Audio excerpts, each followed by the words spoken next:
ओम नमः शिवाय। जिस प्रकार इस ब्रह्मांड का न कोई अंत है और न ही कोई शुरुआत, उसी प्रकार शिव अनादि हैं। संपूर्ण ब्रह्मांड शिव के अंदर समाया हुआ है। आइए श्रवण करते हैं सोमवार व्रत कथा। प्राचीन काल की बात है। एक नगर में एक बहुत धनवान साहूकार रहता था, जिसके घर में धन की कमी नहीं थी, परंतु उसको एक बहुत बड़ा दुख था कि उसके कोई पुत्र नहीं था। वह इसी चिंता में दिन रात लगा रहता था। वह पुत्र की कामना के लिए प्रत्येक सोमवार को शिव जी का व्रत और पूजन किया करता था तथा सायंकाल को शिव मंदिर में जाकर शिव जी के सामने दीपक जलाया करता था। उसके इस भक्ति भाव को देखकर एक समय पार्वती जी ने शिव जी महाराज से कहा कि महाराज, यह साहूकार आपका अनन्य भक्त है और सदैव आपका व्रत और पूजन बड़ी श्रद्धा से करता है। इसकी मनोकामना पूर्ण करनी चाहिए। शिव जी ने कहा, हे पार्वती, यह संसार कर्म क्षेत्र है। जैसे किसान खेत में जैसा बीज बोता है वैसा ही फल काटता है, उसी तरह इस संसार में जैसा कर्म करते हैं वैसा ही फल भोगते हैं। पार्वती जी ने अत्यंत आग्रह से कहा, महाराज, जब यह आपका अनन्य भक्त है और इसको अगर किसी प्रकार का दुख है तो उसको अवश्य दूर करना चाहिए, क्योंकि आप सदैव अपने भक्तों पर दयालु होते हैं और उनके दुखों को दूर करते हैं। यदि आप ऐसा नहीं करेंगे तो मनुष्य आपकी सेवा तथा व्रत क्यों करेंगे। पार्वती जी का ऐसा आग्रह देख शिव जी महाराज कहने लगे, हे पार्वती, इसके कोई पुत्र नहीं है। इसी चिंता में यह अति दुखी रहता है। इसके भाग्य में पुत्र न होने पर भी इसको मैं पुत्र प्राप्ति का वर देता हूँ, परंतु यह पुत्र केवल 12 वर्ष तक जीवित रहेगा। इसके पश्चात वह मृत्यु को प्राप्त हो जाएगा। इससे अधिक मैं और इसके लिए कुछ नहीं कर सकता। यह सब बातें साहूकार सुन रहा था। इससे उसको न तो कुछ प्रसन्नता हुई और न ही कुछ दुख हुआ।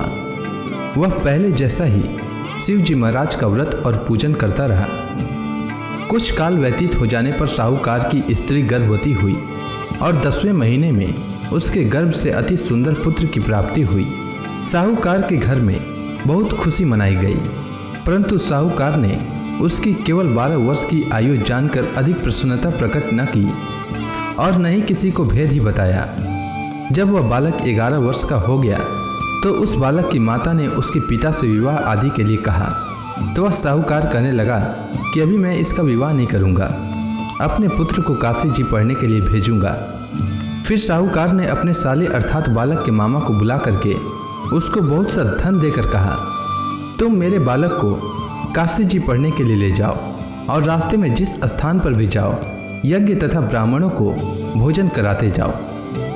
वह दोनों मामा भांजे यज्ञ करते और ब्राह्मणों को भोजन कराते जा रहे थे। रास्ते में उनको एक शहर पड़ा। उस शहर में राजा की कन्या का विवाह हो रहा था।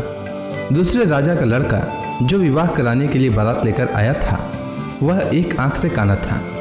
उसके माता पिता को इस बात को लेकर बड़ी चिंता थी कि कहीं वर को देखकर कन्या के माता पिता विवाह में किसी प्रकार की अड़चन पैदा न कर दें। इस कारण जब उसने अति सुंदर सेठ के लड़के को देखा तो मन में विचार किया कि क्यों न दरवाजे के समय इस लड़के से वर का काम चलाया जाए। ऐसा विचार कर वर के पिता ने उस लड़के और मामा से बात की तो वे राजी हो गए। फिर उस लड़के को वर के कपड़े पहनाकर तथा घोड़ी पर चढ़ाकर दरवाजे पर ले गए और सब कार्य प्रसन्नता से पूर्ण हो गया। फिर वर के पिता ने सोचा कि यदि विवाह कार्य भी इसी लड़के से करा लिया जाए तो क्या बुराई है। ऐसा विचार कर लड़के और उसके मामा से कहा, यदि आप फेरों का काम और कन्यादान के काम को भी करा दें तो आपकी बड़ी कृपा होगी और मैं इसके बदले में आपको बहुत कुछ धन दूंगा। तो उन्होंने स्वीकार कर लिया और विवाह कार्य भी बहुत अच्छी तरह से संपन्न हो गया। परंतु जिस समय लड़का जाने लगा तो उसने राजकुमारी की चुंदड़ी के पल्ले पर लिख दिया कि तेरा विवाह तो मेरे साथ हुआ है, परंतु जिस राजकुमार के साथ तुमको भेजेंगे वह एक आंख से काना है और मैं काशी जी पढ़ने जा रहा हूँ। लड़के के जाने के पश्चात उस राजकुमारी ने जब अपनी चुंदड़ी पर ऐसा लिखा हुआ पाया तो उसने राजकुमार के साथ जाने से मना कर दिया और कहा कि वह मेरा पति नहीं है, मेरा विवाह इसके साथ नहीं हुआ है, वह तो काशी जी पढ़ने के लिए गया है। राजकुमारी के माता पिता ने अपनी कन्या को विदा नहीं किया और बारात वापस चली गई। उधर सेठ का लड़का और उसका मामा काशी जी पहुंच गए। वहां जाकर उन्होंने यज्ञ करना और लड़के ने पढ़ना शुरू कर दिया। जब लड़के की आयु 12 वर्ष की हो गई तो उस दिन उन्होंने यज्ञ रचा रखा था कि लड़के ने अपने मामा से कहा कि मामा जी आज मेरी तबीयत कुछ ठीक नहीं है। तब मामा ने कहा कि अंदर जाओ और सो जाओ। लड़का अंदर जाकर सो गया और थोड़ी देर में उसके प्राण निकल गए।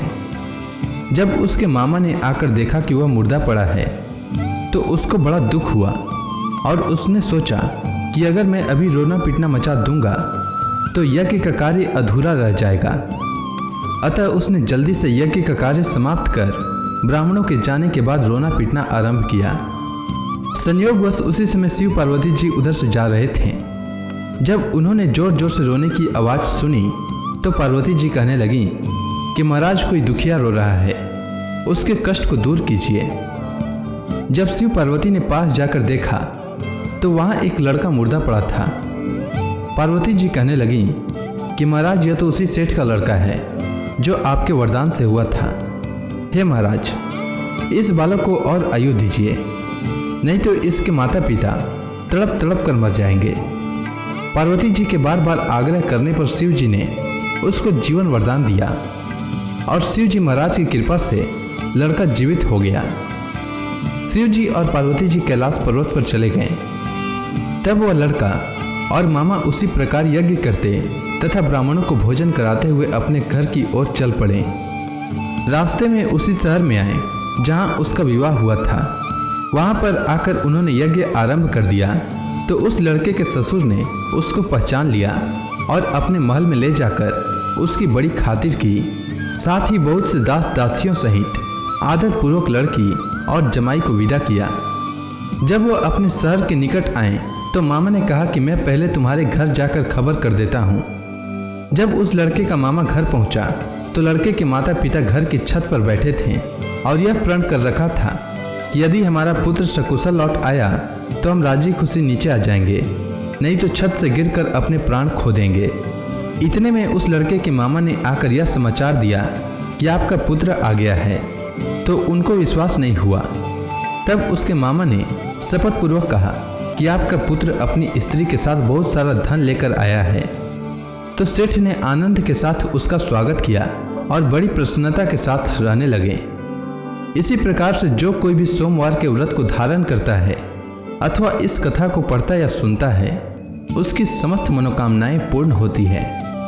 उम्मीद है आपको सोमवार व्रत की कथा अच्छी लगी होगी। अगर आपको यह वीडियो अच्छी लगी हो तो कमेंट सेक्शन में ओम नमः शिवाय लिखना न भूलें। धन्यवाद।